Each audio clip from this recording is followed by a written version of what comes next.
C y yo nos encontramos atrapados en un círculo vicioso. Él no estaba dispuesto a contarme nada específico sobre su historia, ni siquiera decirme quién era ni dónde trabajaba, si en mi ordenador no estaba instalada la encriptación. Y yo, al no tener el aliciente de algún detalle, le daba largas y no respondía a su petición ni me tomaba el tiempo necesario para instalar el programa. Viendo mi inacción, C redobló sus esfuerzos. Grabó un video de 10 minutos titulado PGP para periodistas, mediante un software que generaba voz. El video contenía instrucciones detalladas sobre cómo instalar la encriptación y adjuntaba estadísticas y material visual. Yo seguía sin hacer nada. En ese momento C, como me dijo más adelante, se sintió frustrado. Aquí me veo, pensaba él, dispuesto a arriesgar la libertad, quizás incluso la vida, a entregar a este tipo miles de documentos secretos de la agencia más hermética del país, una filtración que generará docenas, acaso centenares de primicias periodísticas.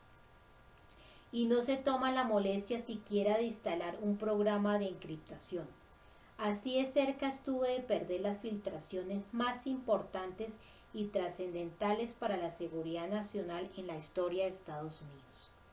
Supe de nuevo sobre el asunto 10 semanas después. El 18 de abril viajé desde el Río de Janeiro, donde vivo, hasta Nueva York, donde tenía previsto dar una charla sobre los peligros de los secretos gubernamentales y la vulneración de las libertades civiles en nombre de la guerra contra el terrorismo. Tras aterrizar en el aeropuerto John F. Kennedy, vi que tenía un email de Laura Poitras, la realizadora de documentales, que decía así: ¿por casualidad vas a estar en Estados Unidos la semana que viene? Me gustaría contarte algo, aunque sería mejor en persona. Me tomó muy en serio cualquier mensaje de Laura Poitras. Laura, una de las personas más centradas, audaces e independientes que he conocido, había hecho una película tras otra en las circunstancias más arriesgadas, sin personal ni apoyo de ninguna agencia de noticias, provista solo de un presupuesto modesto, una cámara y su resolución.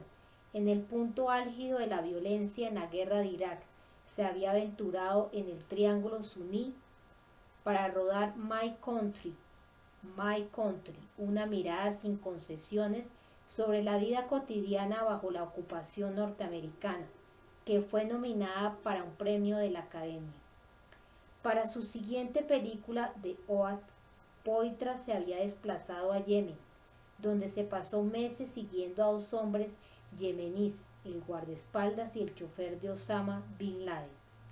Desde entonces, Poitras ha estado trabajando en un documental sobre la vigilancia de la NSA, Agencia de Seguridad Nacional. Estas tres películas, concebidas como una trilogía sobre la política de Estados Unidos durante la guerra contra el terrorismo, la convirtieron en objeto de continuos acosos por parte de las autoridades cada vez que entraba o salía del país. Gracias a Laura aprendí una valiosa lección. Cuando nos conocimos en el 2010, ya había sido detenida en aeropuertos un montón de veces por el Departamento de Seguridad Nacional. La habían interrogado, amenazado y le habían confiscado portátiles, películas y libretas. Con todo, ella insistía una y otra vez en no hacer público el acoso incesante, pues temía que las repercusiones obstaculizaran su trabajo. Pero esto cambió tras un interrogatorio inusitadamente ofensivo en el aeropuerto de Newark. Laura ya estaba harta. Quedarme callada no mejora las cosas, las empeora. Estaba decidida a que yo escribiera sobre ello. El artículo que publiqué en la revista online Salon, en que detallaba los continuos interrogatorios a los que había estado sometidas Poitras, despertó considerable interés y suscitó declaraciones de apoyo y denuncias por acoso. Tras la publicación, la siguiente ocasión en que Poitras salió en avión del país, no hubo interrogatorios ni incautación de material. Por primera vez en años, Laura podía viajar con libertad. Para mí, la lección estaba clara. A los funcionarios de la Seguridad Nacional no les gusta la luz. Actúan de manera abusiva y con aire matón, solo cuando se creen seguros. En la oscuridad, descubrimos que el secreto es la piedra angular del abuso de poder, su fuerza motriz, el único antídoto de verdad en la transparencia. En el John F. Kennedy, tras leer el email de Laura, contesté al instante: pues mira, acabo de llegar a Estados Unidos esta mañana. ¿Dónde estás? Quedamos en vernos al día siguiente en el vestíbulo de mi hotel de Yonkers, en Marriott.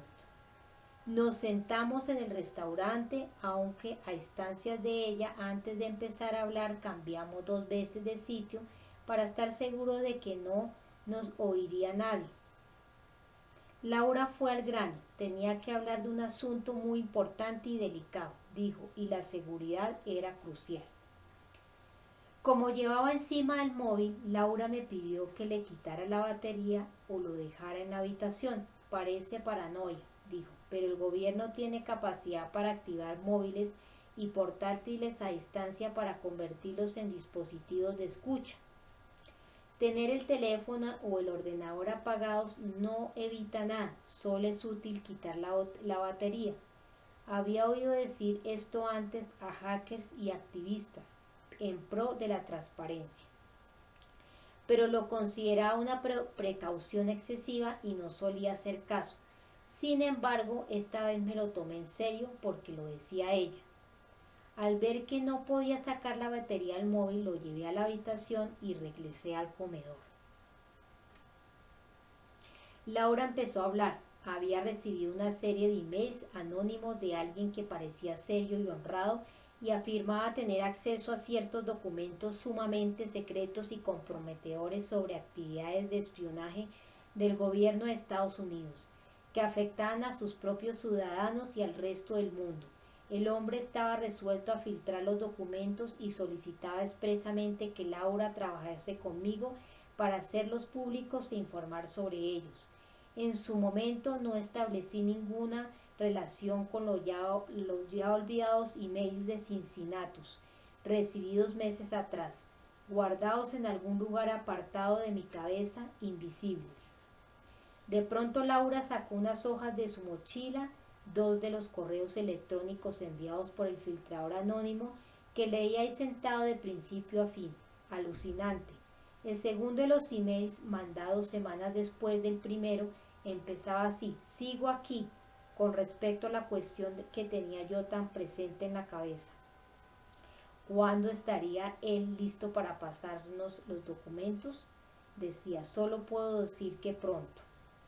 Tras pedirle insistentemente que quitara siempre las baterías de los móviles antes de hablar sobre temas delicados, o que al menos los guardase en la nevera, donde se anulaba su capacidad de escucha, el filtrador decía a Laura que debía trabajar conmigo sobre estos documentos. A continuación iba al grano de lo que consideraba su misión. El impacto de este periodo inicial, tras las primeras revelaciones, procurará el respaldo necesario para crear un Internet más igualitario, aunque esto no supondrá ninguna ventaja para las personas corrientes a menos que la ciencia deje la ley atrás. Si conocemos los mecanismos con los cuales se viola nuestra privacidad, podemos lograr nuestro propósito. Podemos garantizar que todas las personas tengan la misma protección contra búsquedas irrazonables mediante leyes universales, pero solo si la comunidad tecnológica está dispuesta a enfrentarse a la amenaza y a comprometerse a poner en práctica soluciones complejas. Al final debemos hacer respetar un principio en virtud del cual los poderosos disfrutarán de privacidad exactamente igual que las personas normales. Un principio basado en las leyes de la naturaleza más que en las de la política humana. Es un individuo real, dije al terminar. No sé decir muy bien por qué, pero intuyó que esto sería que él es exactamente quien dice ser. Yo también, dijo Laura, tengo pocas dudas. Desde el punto de vista de lo razonable y lo racional, Laura y yo sabíamos que nuestra confianza en la veracidad del filtrador quizás era improcedente. No teníamos ni idea de quién le estaba escribiendo, podía ser cualquiera, el hombre en cuestión podía estar inventándoselo todo. También cabía la posibilidad de que fuera una especie de argucia del gobierno para acusarnos de colaboración con una filtración criminal. ¿O acaso se tratara de alguien que pretendía dañar nuestra credibilidad pasándonos documentos falsos para que los publicásemos?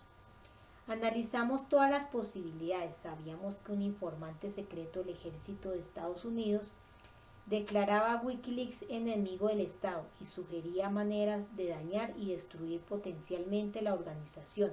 El informe, irónicamente filtrado Wikileaks, hablaba de la posibilidad de pasar documentos falsos.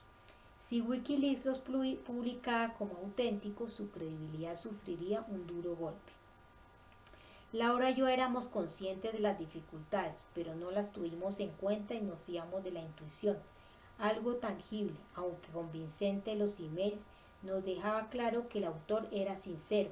Escribía basándose en una resuelta creencia en los peligros de las actividades secretas del gobierno y del espionaje generalizado. Reconocí por instinto su pasión política, sentí una afinidad con nuestro interlocutor, con su cosmovisión y con esta sensación del apremio que a todas luces estaba consumiéndolo.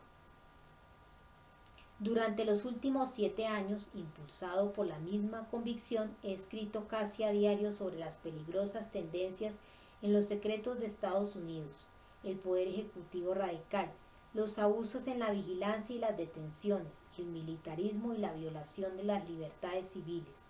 Hay un tono y una actitud particular que unen a los periodistas, los activistas y mis lectores, personas que se sienten igualmente alarmadas por estas tendencias. Para alguien que no sintiera de veras esta preocupación, sería difícil, razonaba yo, reproducirla de forma tan precisa, con tanta autenticidad. En uno de los últimos pasajes de los emails de Laura, el autor decía estar dando los últimos pasos necesarios para procurarnos los documentos.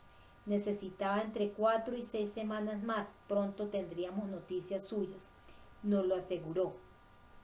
3 días después, Laura y yo volvimos a vernos, esta vez en Manhattan y con otro email del filtrador anónimo, en el que explicaba por qué estaba dispuesto a sacar a la luz estos documentos y, con ello, arriesgar su libertad y exponerse muy probablemente a una larga condena carcelaria.